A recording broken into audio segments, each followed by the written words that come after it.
Olá, pessoal! Aqui é a GPEA, Grupo de Pesquisa e Estudos em Ásia, da Unesp do campus de Franca, Faculdade de Ciências Humanas e Sociais. Meu nome é Eloá, eu estou no 5º ano de Direito e tenho 22 anos, e agora nós vamos conhecer os outros participantes. Olá, gente! Eu sou a Bianca Matheus e eu estou no 4º ano do curso de Relações Internacionais, também da Unesp de Franca. Oi, pessoal! Meu nome é Felipe, eu estou no 4º ano de História, também da Unesp Franca. Oi, pessoal, eu sou o Pedro, eu também estou no 4º ano do curso de História na Unesp Franca. Bom, gente, agora eu vou explicar rapidamente como que nós organizamos o trabalho do nosso grupo. Bem, nós optamos por realizar ciclos de estudo sobre alguns temas. Como material de estudo, sempre selecionamos um filme e um texto, e são os resultados dessas discussões que nós apresentamos durante o podcast.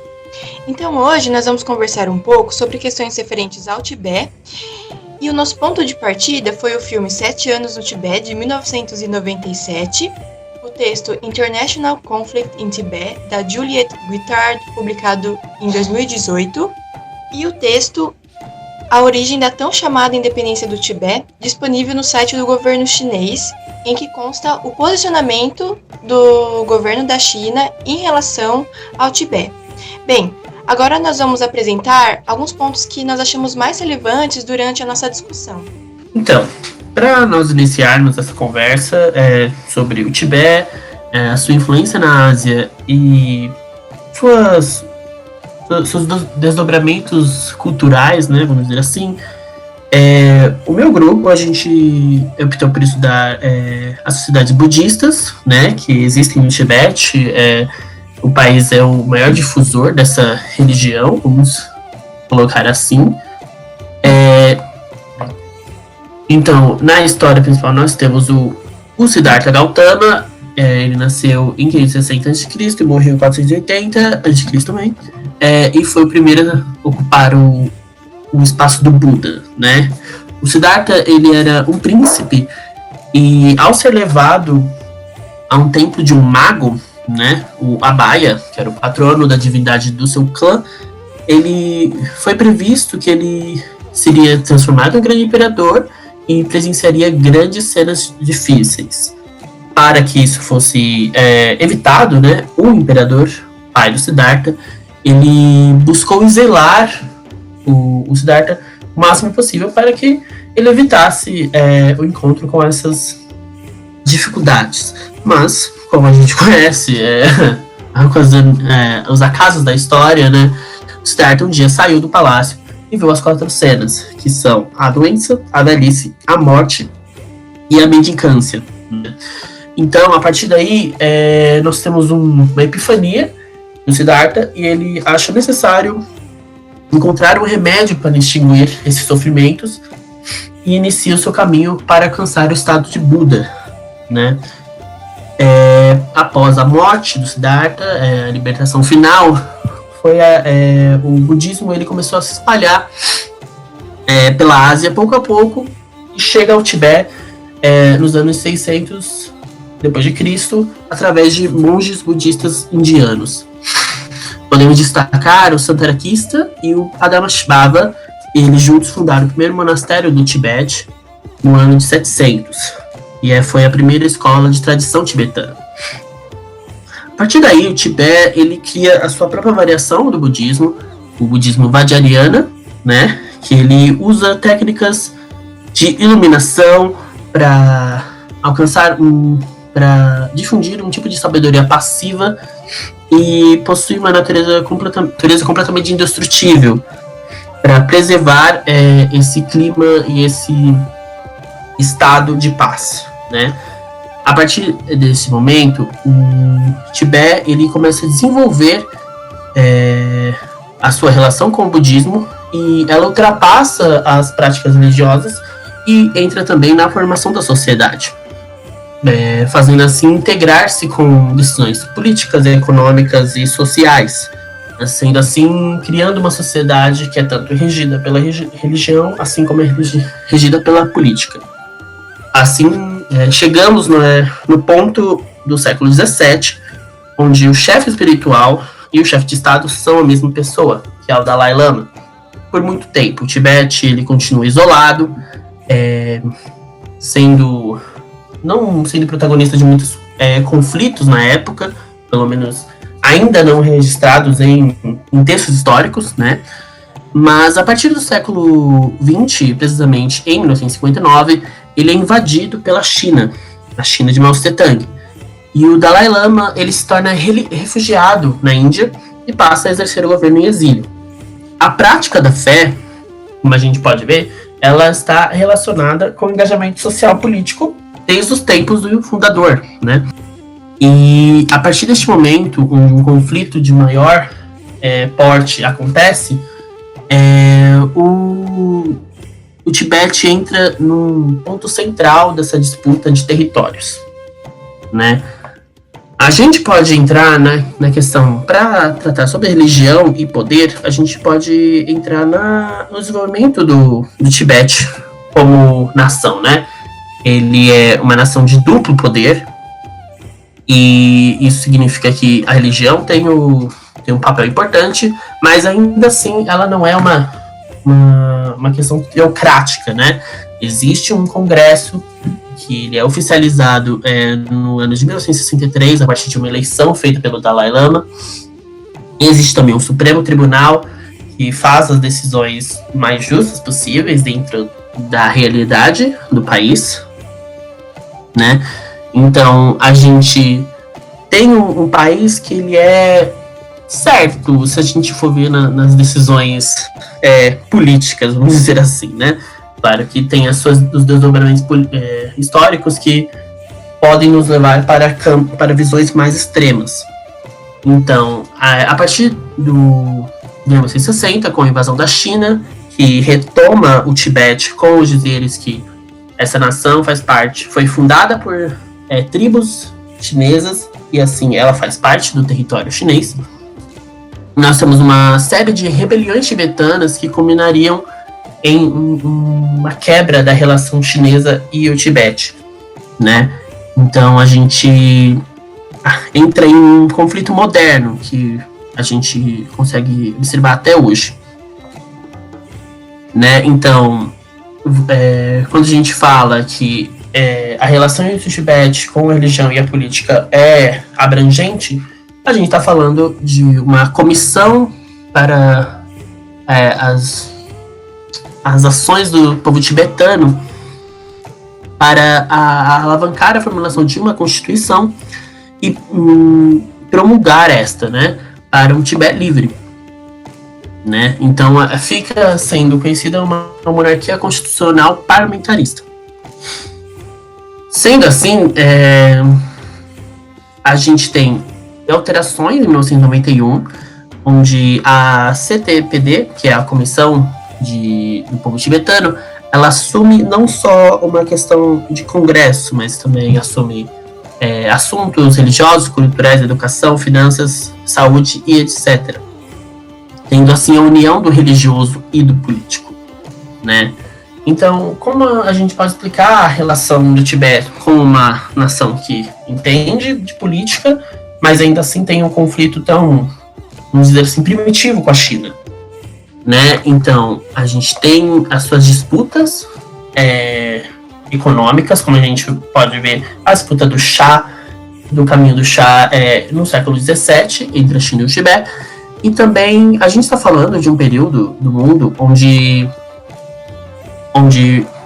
o mundo está em guerra, né? A Guerra Fria. Então, quanto mais territórios você abarcar, melhor você consegue se preparar para essa dominação do mundo, né? Então,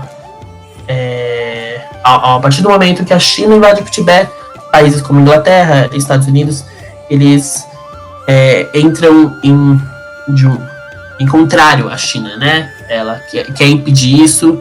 Nós temos o envolvimento da ONU, que acaba por favorecer a China, já que ela é uma nação muito poderosa nessa época, mas a gente cria um conflito que criado, né? Um conflito que sai das dimensões asiáticas e passa a relacionar o mundo.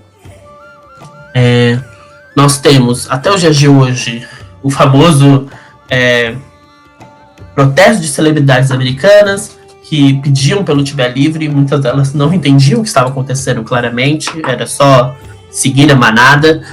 Então a gente tem essa dimensionalidade do assunto, que passa a quebrar as barreiras que a gente não entendia antes, né?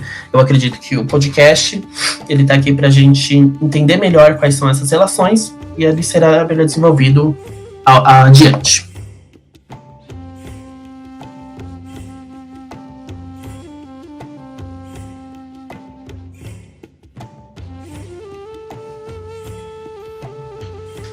Bom, isso aí é tudo muito importante, porque a gente precisa compreender como o Tibete se construiu enquanto um país, né? E como foi essa consolidação.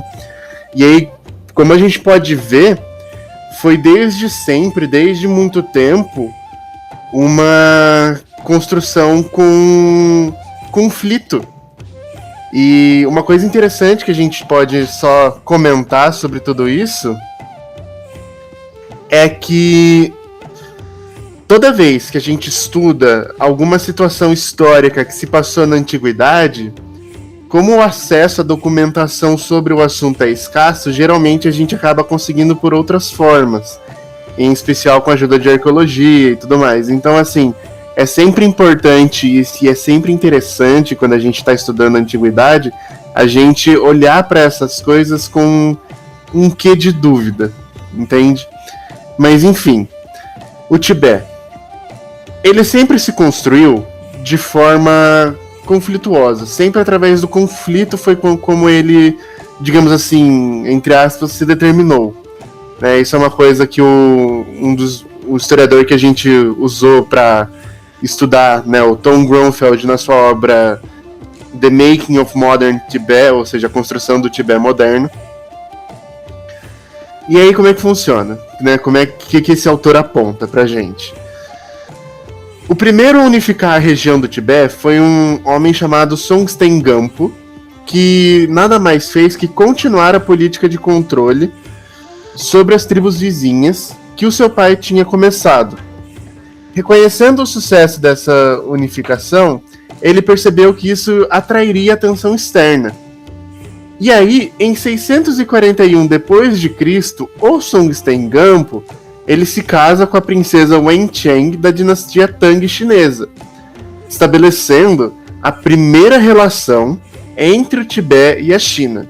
A gente vai perceber que ao longo dos séculos, essas relações vão sofrer mudanças realmente drásticas, e o conflito sempre vai ser a essência dessas questões. Dando um salto temporal, a gente vai lá para o começo do século XX. O Tibete e a China buscam formas de se unificar e atingir um estado de paz.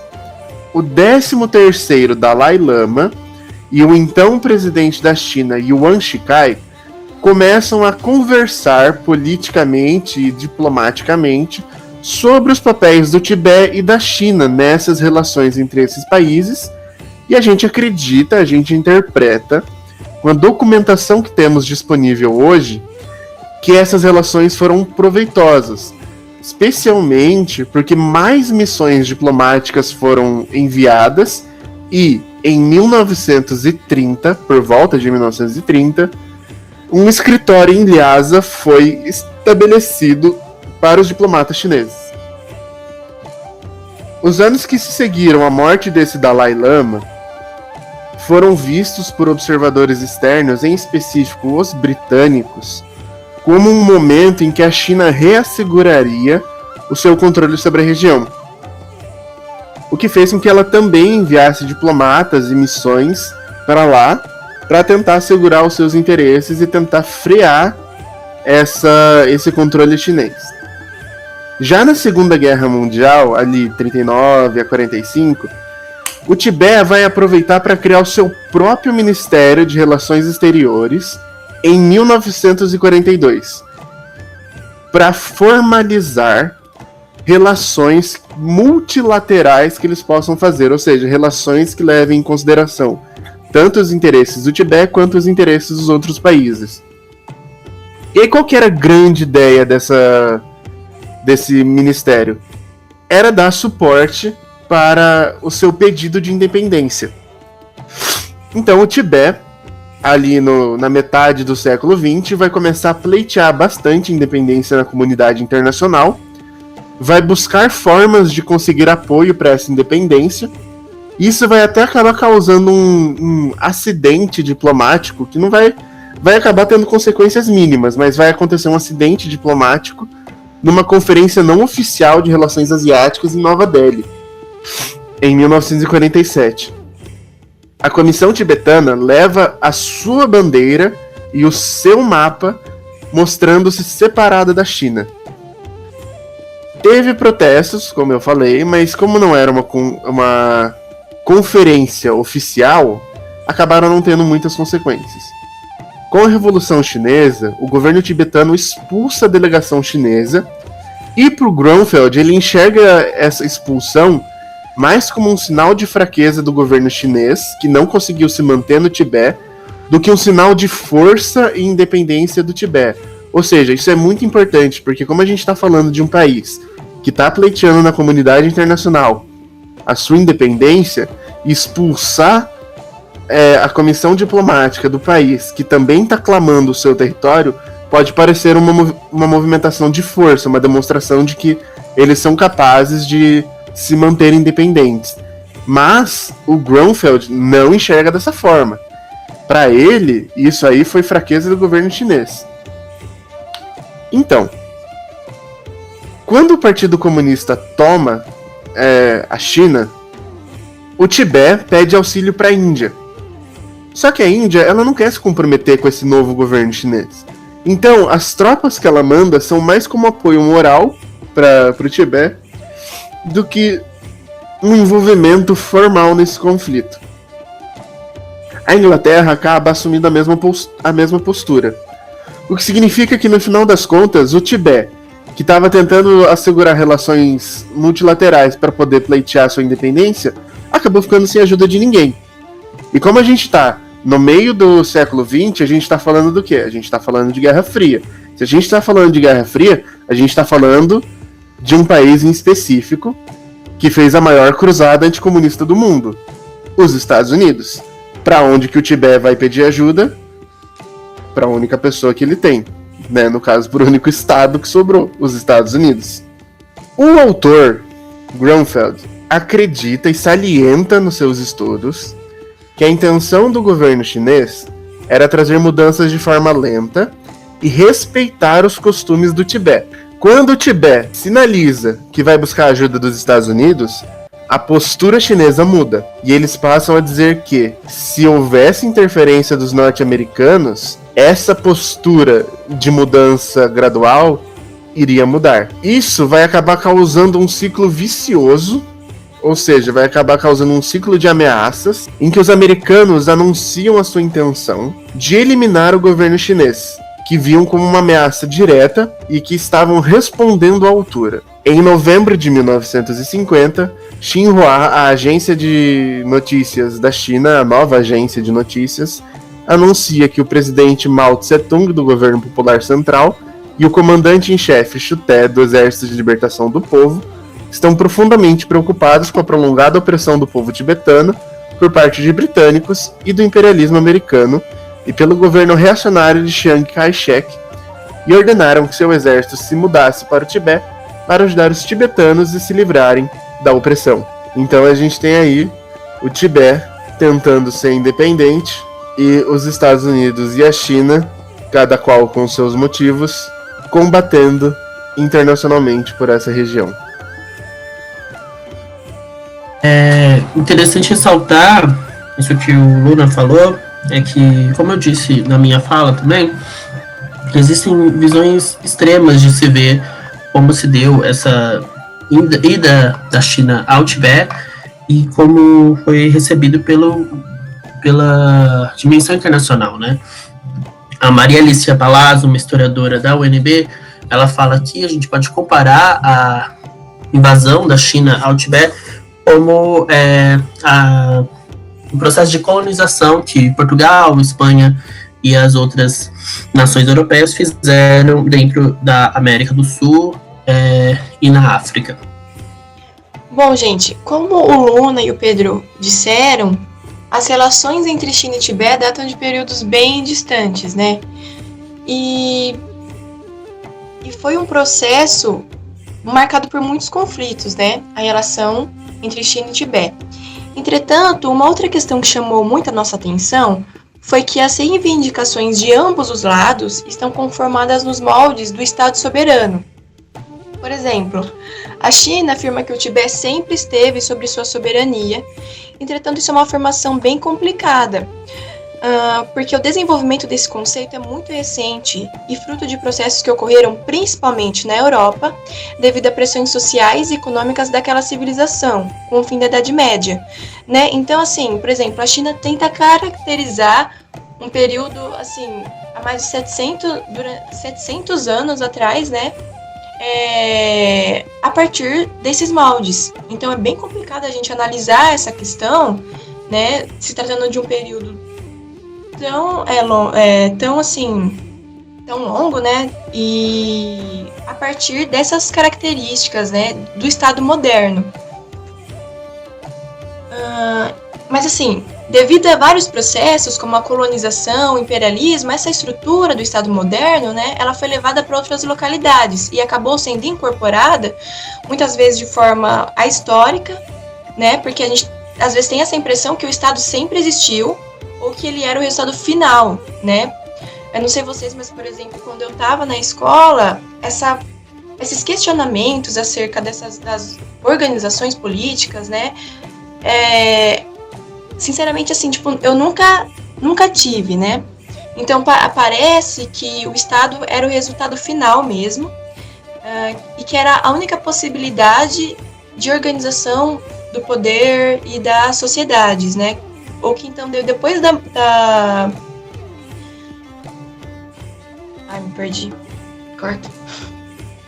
Mas eu queria só fazer um comentário que eu acho muito legal isso aí que você falou do ensino médio, porque eu também, uma das coisas que me fez entrar no curso de História foi exatamente essa questão de que parece que quando a gente estuda História no ensino médio, as coisas são como são porque sempre foram. Ou seja, o Brasil em 1800 já era império, o Império Romano acabou para sempre com as invasões bárbaras, sabe?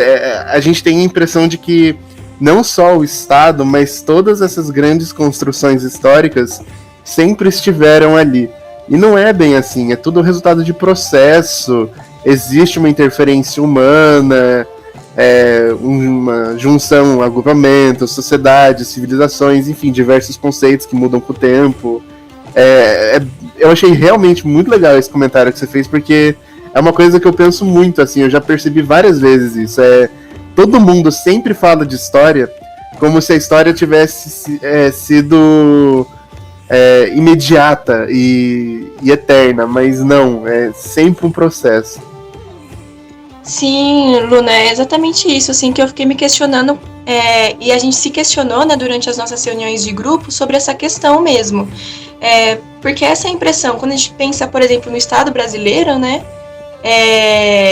parece que sempre teve Estado brasileiro, a gente nasceu sobre a égide da nacionalidade brasileira, os nossos avós também, então parece que sempre foi assim, e daí a gente descarta uma série de outras possibilidades de organização política que existiram, né, e que foram tão distintas do Estado, e daí a gente vê prevalecendo essas narrativas, né, como a questão agora da China e do Tibete. Bem, quando a China proclama sua república em 1912, ela reivindica todos os territórios incorporados durante a dinastia Qin, que vai de 1644 a 1911. Então, como o Luna falou, né, isso mostra como realmente a constituição, por exemplo, do Estado chinês foi um processo e foi realmente uma construção, né? Porque esse território, ele era formado por diferentes etnias, diferentes culturas, com diferentes organizações políticas, né? E que depois se consolidou no Estado chinês. Na maioria das vezes, como os meninos já disseram, esse processo é marcado pela violência e por uma série de exclusões, como, por exemplo, das narrativas que a gente estava comentando anteriormente, né? Porque a gente vê prevalecer o discurso da Motherland, que é o discurso da grande China, da mãe China, né? E não as reivindicações do governo exilado do Tibete, por exemplo, que reivindica uma identidade política distinta da República Popular da China. Bem, nesse sentido, quando nós falamos do Estado, e assim, de forma bem simplificada, né, porque dá, assim, muito pano para manga, né, falar sobre o Estado moderno, enfim. Mas, resumidamente, o Estado ele tem que ter uma população, um território, uma ordem jurídica interna, e ele tem que ter o monopólio legítimo da força, né. Assim, os Estados, como soberanos que são, né, pelo Império da Lei, eles têm o direito de defender a sua integridade territorial, e essas ameaças são, na maioria das vezes, representadas na figura do estrangeiro.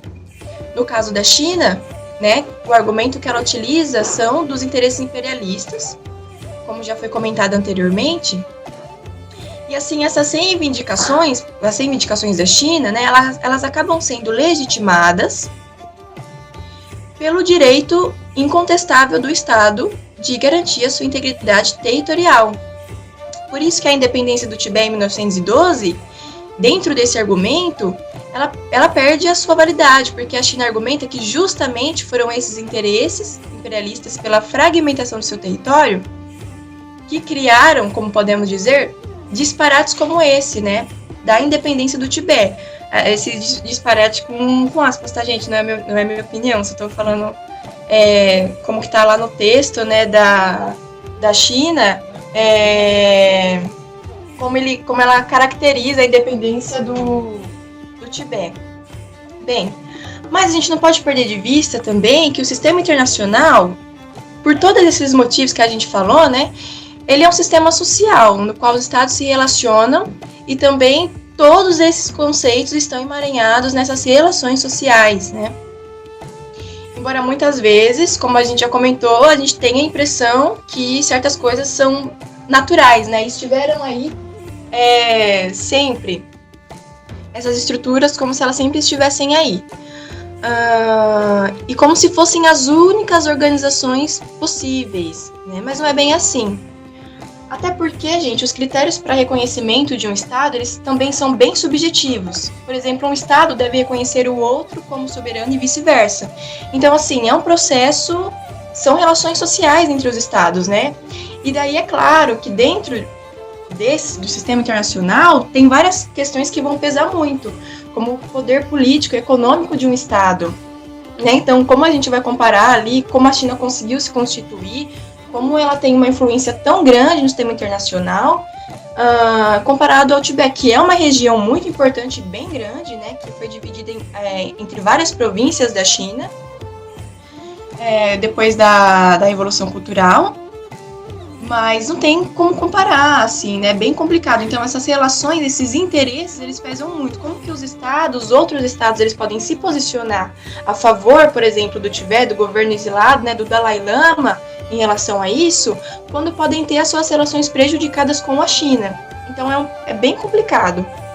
Bem, para fechar assim essa reflexão que eu queria trazer, que é resultado, né, das nossas discussões, é que talvez ajude a gente imaginar um pouco as diferentes perspectivas sobre essa questão, né? Daí é uma passagem do texto do Goldenstein, The Snow Lion and the Dragon, que ele comenta sobre um acontecimento, né, da história do Tibete, e daí acho que ajuda a gente a tentar pensar um pouco melhor, fora assim, dessa caixinha do Estado e da política moderna, né? Porque quando os mongóis ampliam seu domínio, incorporando o Tibete, parece que o domínio sobre as questões religiosas e a crescente influência do budismo foi algo muito mais importante para os líderes tibetanos do que o domínio político e militar. Quando eles aceitam, por exemplo, a autoridade mongol sobre a sua região, né? Então, o Império Mongol começa a se expandir, e daí eles entram em contato com os líderes tibetanos e falam, né, não, temos interesse de dominar essa região de vocês, né, e daí os líderes tibetanos, eles aceitam, mas eles pedem, em contrapartida, que o Império Mongol ajudasse a expansão do budismo, e que em troca, os líderes mongóis poderiam administrar o Tibete.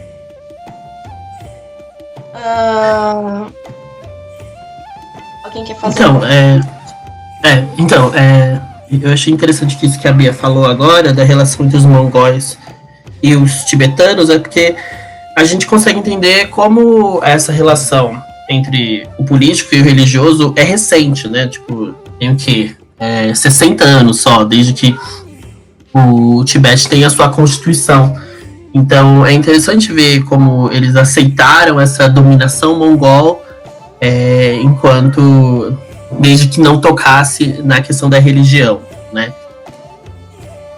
É exatamente isso, Pedro. Então, assim, porque se a gente for olhar hoje, assim, como as relações no sistema internacional ocorrem, e aí, assim, pensando para além dos estados nacionais,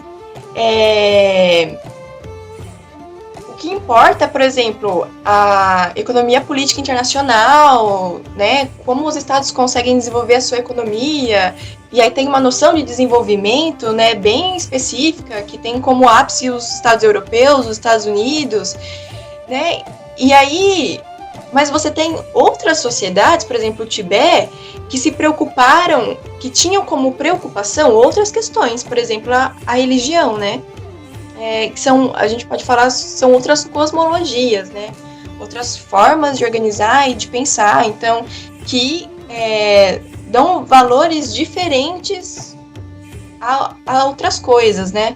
Então, assim, pra gente, é muito mais, por exemplo, pra política moderna, é muito importante você ter domínio político e militar. Religioso, né? A questão religiosa aí tá relacionada aos direitos religiosos, né? De liberdade, cada um expressar a sua fé e a sua religião. Mas não é bem assim em todas as sociedades. Então, essa questão traz um pouco disso. E daí, durante esse período que eu tô falando, né? Então, os líderes tibetanos, eles aceitam a autoridade do Império Mongol, né? Enquanto eles cooperariam para a disseminação do budismo. Mas, em contrapartida, seriam os lhamas, né? Os lhamas que teriam a cargo a instrução religiosa do Império Mongol. E durante essas instruções religiosas, o grande Khan, que era o líder, né, mongol, ele se sentava um trono abaixo do lhama. Então, durante essas reuniões de instruções religiosas, o imperador mongol ele se sentava abaixo do lhama, que acho que a gente poderia caracterizar como uma espécie de sacerdote do budismo, né? Eu não tenho muito conhecimento sobre o budismo, mas só pra gente tentar entender melhor, assim. E daí uma questão que eu acho que é interessante é assim, então quem seria a maior autoridade, né? Talvez no pensamento dos líderes religiosos do Tibete, eles eram a maior autoridade, muito mais do que os imperadores mongóis, porque eles tinham o domínio sobre essas questões religiosas, né? Então, isso mostra como que é diferente, como é complicado a gente usar certas estruturas para caracterizar e para tentar analisar certos processos, né? Então, são questões muito interessantes que surgiram durante essas nossas discussões, né, sobre o Tibete e a China. E é isso, gente, que eu preparei, né, com relação às nossas discussões durante esse ciclo. Eu acho legal, inclusive, essa questão aí que você comentou, porque quando a gente analisa historicamente estados que usam uma justificativa religiosa para sua construção, tudo fica muito mais difícil, porque, especialmente assim na região, por exemplo, do Oriente Médio, do Mediterrâneo, né? E agora também a gente está vendo aí que no Tibete é bem importante, né? Como o Pedro, como você, né, Bia, comentaram, essa questão da consolidação através da religião, dessa parte de líderes religiosos terem mais poder que os líderes políticos, de fato. Então, assim, é bem legal, assim, estudar esses processos. E que eu, pessoalmente, acho a parte do Estado muito interessante e fica bem complexo, né, quando a gente começa a prestar mais atenção, assim, nessas situações. Sim, eu concordo. Assim, quando a gente vai olhar, por exemplo, eu falei, né, que o Estado moderno surgiu, tem as suas estruturas baseadas na sociedade europeia. Quando a gente vai olhar, tipo, um pouco antes, a questão da Idade Média também, assim, é um outro mundo religioso, né? Então, assim, embora agora com o iluminismo, enfim, a gente tem um pouco desse deslocamento, né, das questões religiosas e questões políticas, na verdade, elas estão, tipo, muito ligadas, eu acho, né? Pelo menos, assim, essa é a minha opinião. Se a gente for estudar, tem uma importância, é muito importante, né? Então, acho que são questões bem interessantes. Às vezes a gente se concentra só em questões de direito, tipo, quando na verdade o direito também tem assim, origens também específicas, acho que na questão religiosa, né? Mas, enfim, é bem legal mesmo. Acho que dá pra conversar muito a respeito, né? Ah, não, com certeza. Daria pra fazer um podcast inteiro só falando sobre o Estado e até umas 10 episódios disso, porque a discussão é infinita. Mas então, isso aí até é legal, dá pra puxar aqui já a discussão, né? Que um grande conflito político atual do Tibete, que se relaciona muito com essa questão de independência, com essa questão do Tibete pleitear por ser independente da China, é uma questão geográfica, que é a seguinte: o Tibete é uma região com uma grande concentração de água doce. Às vezes ele é até referido como o terceiro polo do planeta, por causa da grande quantidade de geleiras que tem lá. E também os rios, os grandes rios, né, que formam as bases da China e da Índia e de outros países do Sudeste Asiático, nascem ali na região do Tibete. A China reivindica a propriedade dessa região, como nós já discutimos bastante aqui nesse episódio. E essa reivindicação, então, ela não está baseada só nessa situação das tribos e tudo mais. Essa reivindicação também tem esse interesse de rios, né? E essa reivindicação acontece, como a Bia comentou, né? Que a China, ela se vê como sucessora do Estado Imperial Chinês, a China atual, e ela reivindica todos os territórios que pertenciam à dinastia Qing, a última dinastia que governou a China. Essa reivindicação com o Tibete colocaria a China como controladora desses rios também. Então aí a gente já vê um interesse começando a se formar. Só que a gente precisa entender uma coisa: a China, no século XIX, foi vítima de uma experiência histórica de processos de muito imperialismo a partir do Reino Unido, da França, à época Império Russo, Império Alemão e Império Japonês. Foi tão forte essa experiência na China de intervenções imperialistas, como a Bia também já comentou, que esse século ficou conhecido como o século de humilhações na China. Então, a China hoje, ela se vê na obrigação de impor os seus direitos e a sua própria autonomia com as outras potências mundiais e regionais, tanto da Ásia quanto do mundo, claramente. Então esse interesse geopolítico na região do Tibete ele não é só uma reivindicação histórica, e ele também não é só uma reivindicação territorial, mas ele também é uma forma da China combater a sua experiência histórica de humilhação. A China, ela vai se considerar nessa situação não como uma potência imperialista com relação ao Tibete, mas como um país defensor do multilateralismo, que está respondendo às agressões imperialistas que rebaixaram o país. O controle desses rios que nascem na região do Tibete, como o Ganges, o Brahmaputra, o Yangtze, o Mekong, entre outros, contribui para essa posição que a China quer ocupar, essa posição superior e uma posição de força que possa fazer com que os países vizinhos negociem em posições de desvantagem com relação à China.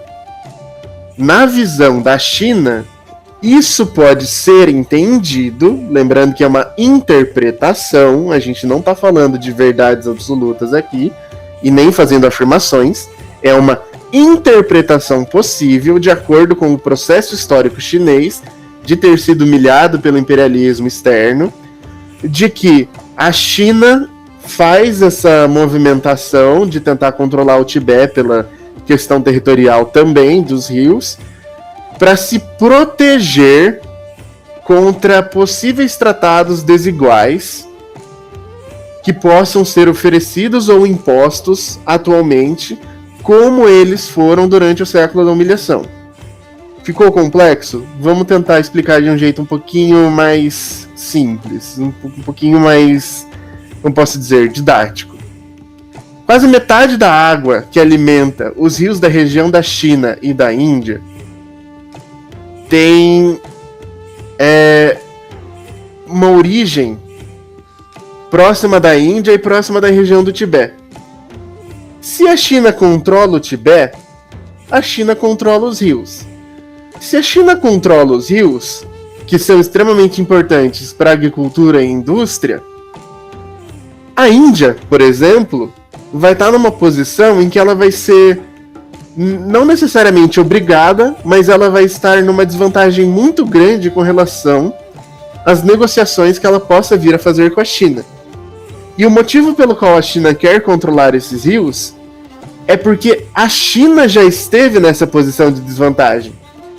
E essa posição de desvantagem na China foi tão forte que foi conhecido como século da humilhação para ela. Então, a Índia, ela tem essa preocupação nessa fundamentação de rios. E aí qual que é a grande questão da Índia para isso?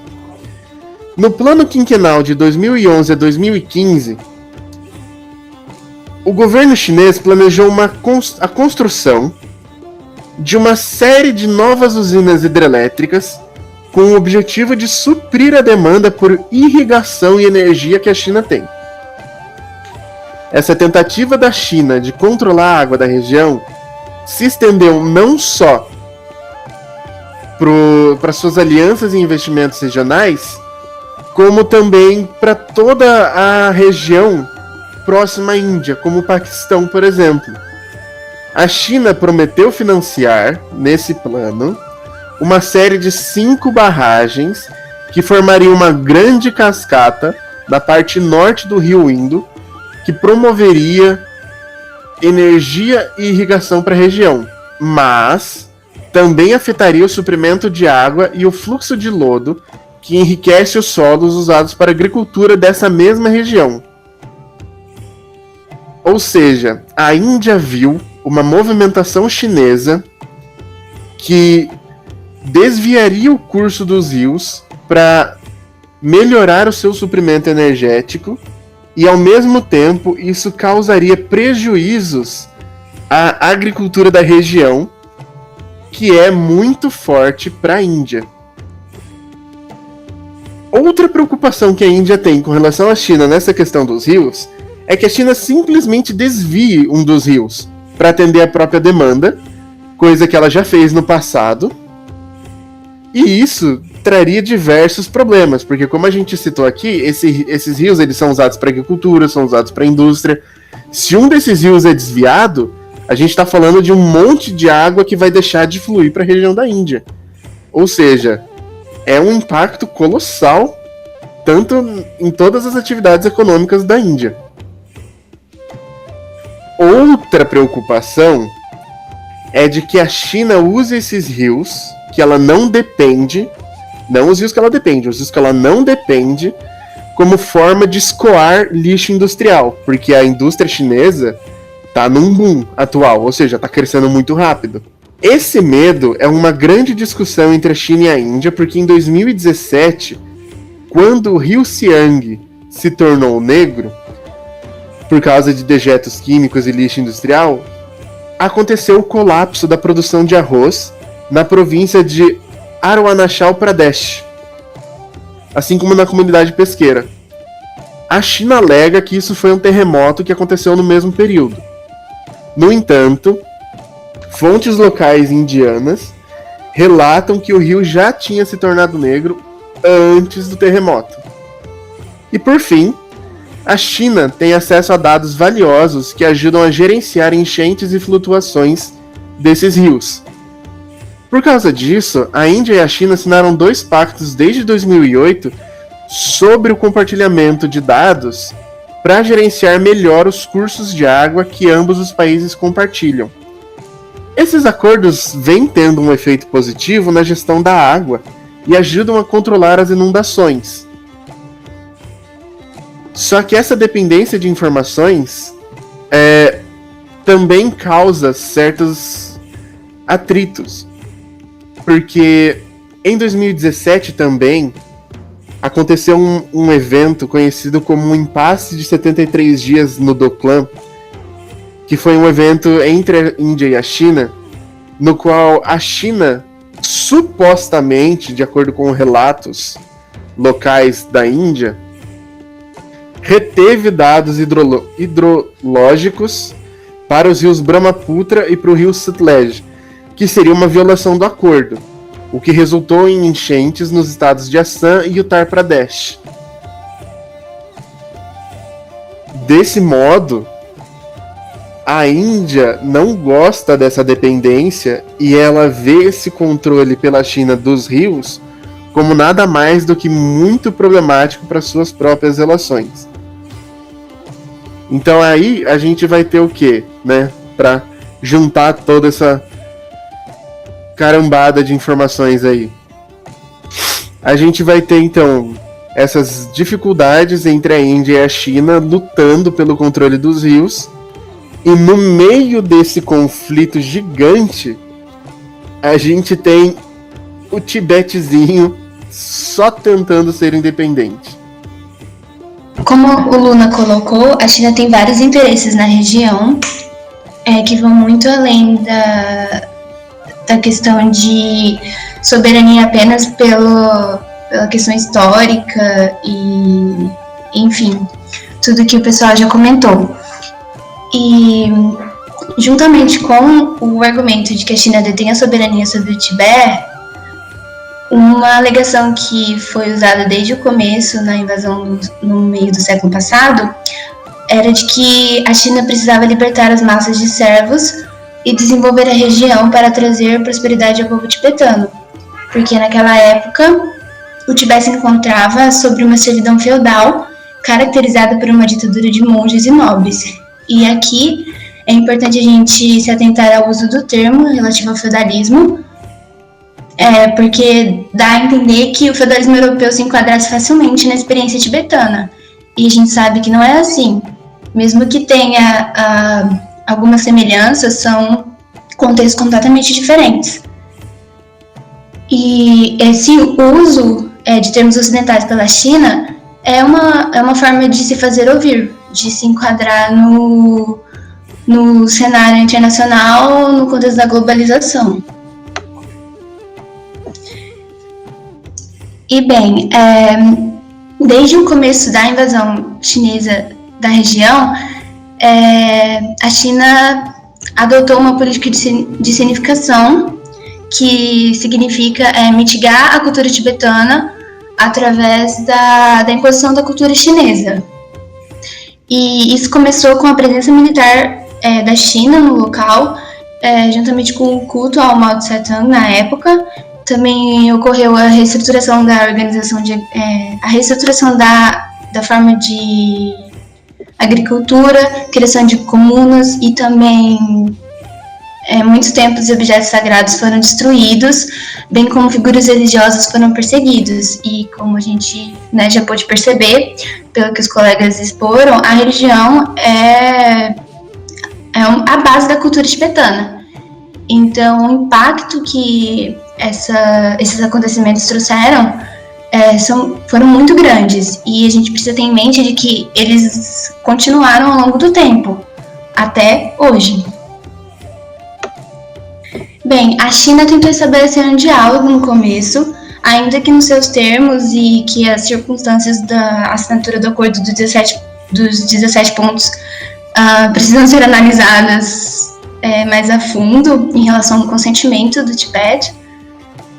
Mas esse viés de conversação na busca de uma solução que atendesse aos anseios de ambas as partes esteve presente desde o início e também foi ressaltado com as manifestações que ocorreram no final do século passado. No entanto, em 1995, a China se afastou desse viés quando o Dalai Lama nomeou o próximo Panchen Lama de repente, que é uma das figuras religiosas mais importantes na cultura tibetana, é o segundo depois do Dalai Lama, sendo que o governo chinês estava tentando realizar a nomeação nos termos da cultura tibetana, como uma forma de apaziguar os ânimos dos opositores, os que não aceitavam a dominação chinesa. E esse pronunciamento súbito do Dalai Lama acabou estremecendo um pouco essas relações, e a China viu esse ato como uma manifestação política hostil. Mesmo que o Dalai Lama tenha se pronunciado dizendo que o reconhecimento e a nomeação dessa figura religiosa era algo do âmbito espiritual e não político. E bem, hoje o argumento que a China usa para legitimar toda a sua ação no Tibete desde o começo é que ela promoveu o desenvolvimento econômico e social da região através de uma política de modernização. E aqui, novamente, eu acho importante a gente analisar um pouco a questão dos usos desses termos, como modernização, desenvolvimento social e até povo civilizado, que se enquadra aqui, porque são conceitos muito relativos. O que é modernização para um povo pode não ser modernização para outro povo, que é justamente o que a gente vê na questão tibetana. E tem uma situação que eu acho muito interessante, que elucida muito essa relativização em relação a traços culturais, que é o seguinte: no Tibete existe a poliandria, que é quando vários irmãos possuem uma mesma esposa, e isso é algo excepcional, porque majoritariamente eles adotam o monogamismo mesmo, porém existe, inclusive mais nas regiões rurais, mas existe. E do ponto de vista ocidental é algo imoral e absurdo, etc. Mas, ao mesmo tempo, nos meus estudos, no livro Ways of Thinking of Eastern Peoples, o autor ou autora, não me lembro, conta que um traço característico do Tibete desde a antiguidade era que, no entendimento deles, a lei penal sempre atingia apenas aquele que cometeu a infração. E isso é uma coisa que parece óbvia, mas no Ocidente nem sempre foi assim. Antes, as pessoas envolvidas com aquele que cometia um delito também sofriam as consequências familiares, nesse sentido. E assim, então essa mudança no Ocidente é vista como uma modernização, mas é algo que desde a antiguidade sempre esteve no Tibete.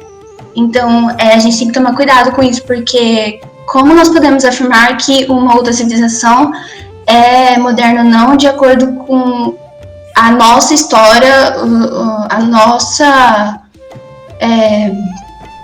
nossa forma de pensar e de entender o que nós mesmos vivemos. Então a gente tem que tomar muito cuidado com esses termos. E aí, entrando na política de comunicação, nós temos essa questão que a atuação da China na região acabou buscando mitigar a cultura tibetana como uma forma de dominação progressiva.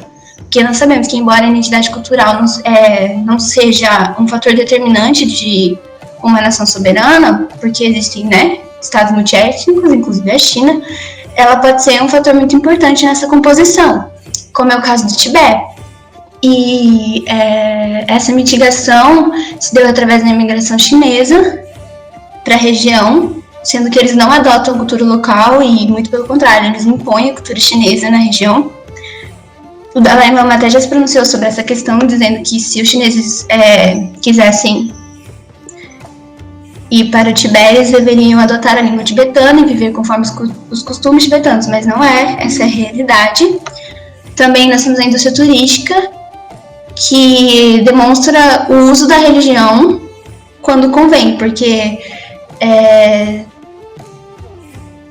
o budismo tibetano e a figura do Dalai Lama são muito difundidos no Tibete, então o que acaba chamando a atenção de turistas nesse sentido. E um outro ponto é que o lucro dessa indústria ela pertence aos chineses. Então aquele argumento de que trouxe desenvolvimento econômico não é exatamente da forma como eles colocam. Tem todos esses poréns, porque os tibetanos não aproveitam os resultados dessa indústria. E também existe a restrição da liberdade de expressão religiosa, porque falar de Dalai Lama, política ou da questão tibetana é proibido. Também há o controle de atividades religiosas pelo governo chinês. E ao longo do tempo, a gente viu que mosteiros, objetos e lugares sagrados foram destruídos.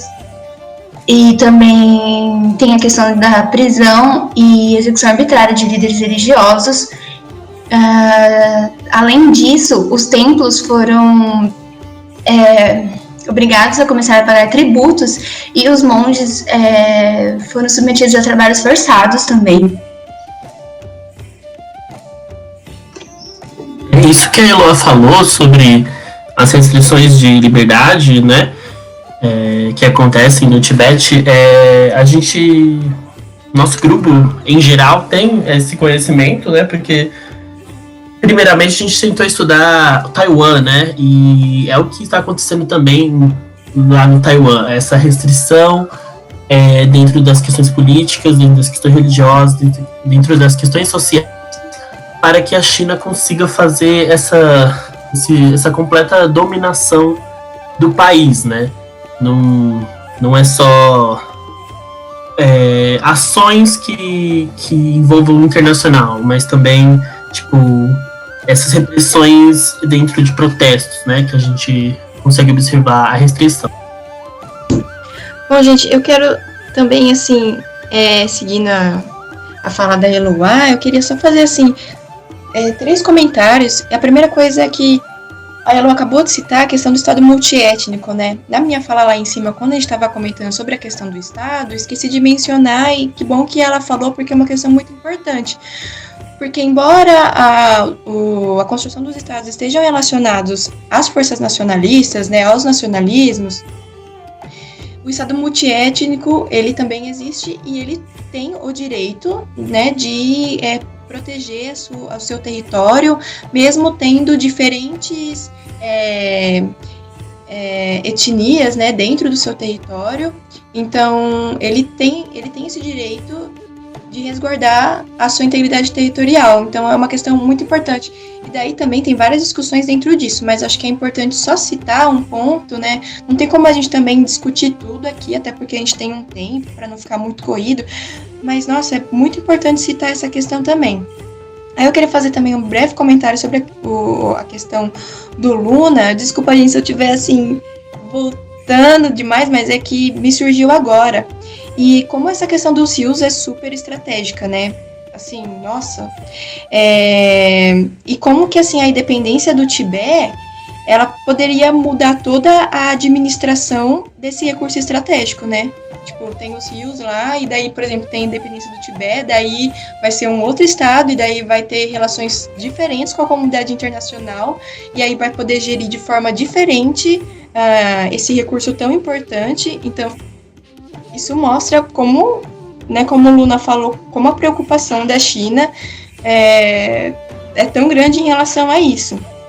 E daí a última coisa também que eu queria só falar é que a Eloá citou a questão do acordo dos 17 pontos, e eu acho que é muito importante, é um documento muito importante, porque é justamente esse acordo que não pode não ser muito bem um acordo, né, porque o governo exilado do Tibete disse que teve uma certa violência no momento para assinar isso, mas que ele reduziu, né, o Tibete justamente a um estado de uma nação incorporada à China, porque a partir desse acordo, o Tibete não pôde mais ter força militar, e também todos os assuntos externos referentes ao Tibete estariam sob a autoridade chinesa. Então, o Tibete não poderia mais ter uma representação internacional, por exemplo. Então, achei interessante, né, a Eloá ter trago essa questão desse acordo, porque ele é muito importante mesmo, e ele é um marco, né, justamente é um ponto que consolida, né, a autoridade da China em relação ao Tibete.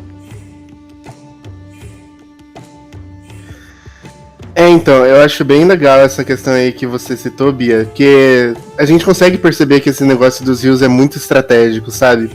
Imagina se o Tibete conseguisse hoje, por exemplo, a sua independência e fosse reconhecido internacionalmente. O Tibete, teria a mão vantajosa com relação a toda a região ali. Então, assim, a Índia se preocupa com a China, mas não se preocupa com o Tibete. Isso daí pode demonstrar, numa interpretação possível, que a Índia também não vê o Tibete como uma nação soberana ou como um estado independente, sabe? Porque a Índia tá preocupada com a China, ela não tá preocupada com o Tibete. Mas a China tá preocupada com o Tibete. E quando eu digo preocupada, eu não tô falando preocupada, assim, só boazinha. Eu tô falando preocupada numa questão geopolítica, numa questão de interesses, numa questão diplomática, negociações e afins, né? Não essa, como posso dizer, essa noção inocente de preocupação. Né? E assim, com relação a essa questão que a Eloá pontuou da forma como a China tratou, né, a religião e as liberdades religiosas, que o Pedro também citou e tudo mais, é bem complexa essa questão, porque boa parte do que a gente tem, na verdade, eu diria até 80%, assim, num chute raso, dessas informações que a gente tem, elas chegam até nós através de mídias que estão interessadas em passar uma má impressão da China.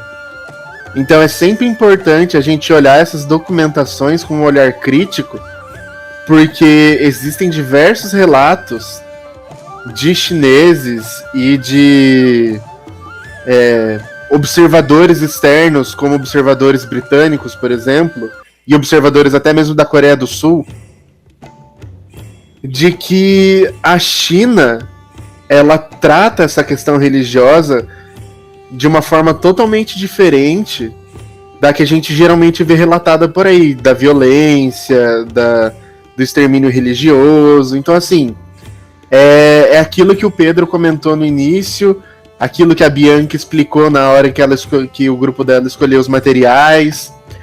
Sempre importante a gente olhar mais de um ponto de vista para tirar as nossas conclusões. Porque a gente costuma privilegiar aqui no Ocidente os pontos de vista que vêm até nós do principal opositor da China, que são os Estados Unidos. Então é legal a gente passar um tempo procurando pontos de vista locais. É legal a gente passar um tempo procurando saber sobre isso, pra gente poder ter uma opinião mais informada no final das contas, entendeu? Que é o intuito desse nosso grupo. A gente tá tentando trazer para vocês diversas perspectivas pra gente poder mostrar que existe mais de um caminho para se interpretar o mesmo evento. É uma coisa muito importante. Sim, essa questão da origem das fontes é algo muito relevante na hora de a gente estudar. E, inclusive, terminando o tópico que eu estava falando sobre os meios que a China adota para implementar sua política de significação, tem um documentário canadense que se chama What Remains of Us.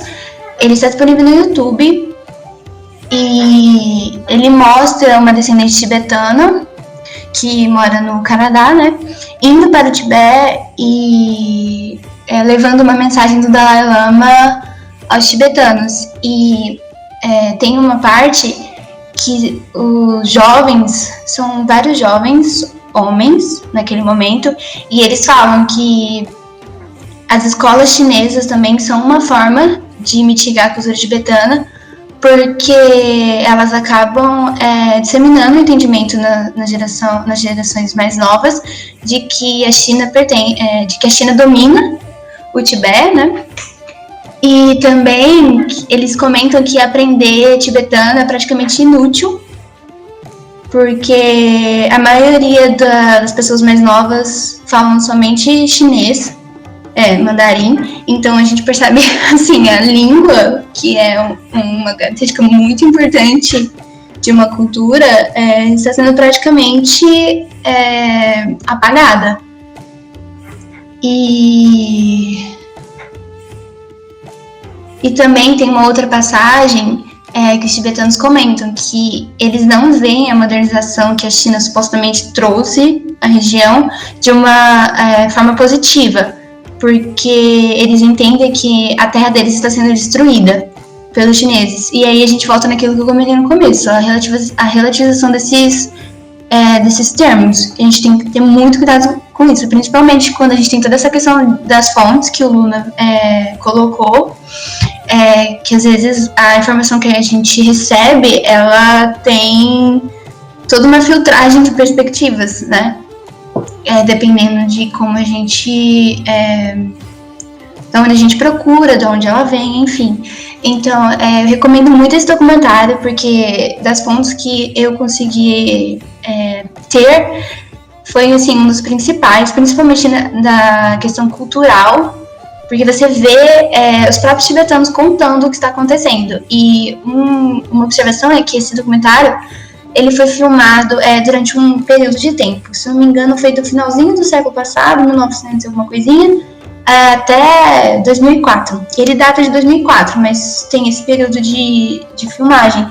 Então, assim, praticamente o que? Vamos colocar no mínimo 15 anos depois, eu fico imaginando como a situação está hoje, né? E tem uma passagem que eu acho que foi a que mais me marcou, que a narradora fala que há uma crença no Tibete de que eles perderam o seu país porque não rezaram o suficiente. Mas ela, por ter crescido no Ocidente, diz que às vezes acha que os tibetanos perderam o seu país porque tudo que eles fizeram foi rezar. E eu acho essa passagem muito forte, porque mostra a realidade do mundo globalizado, né? Que não respeita seus próprios limites. E também uma observação é que a gente tem que lembrar que, né, a China não é o Ocidente, mas mesmo assim ela está inserida nessa comunidade internacional que é ditada, digamos assim, pelo Ocidente, pelo menos tem sido até então, né? E é uma forma de se adequar ao sistema, digamos assim, né? E, bem, só comentando também, teve os eventos recentes, alguns anos atrás, de tibetanos ateando fogo em si mesmo como uma forma de protesto, e as manifestações perto das Olimpíadas na China, levantando a questão tibetana como uma forma de chamar a atenção da comunidade internacional, né?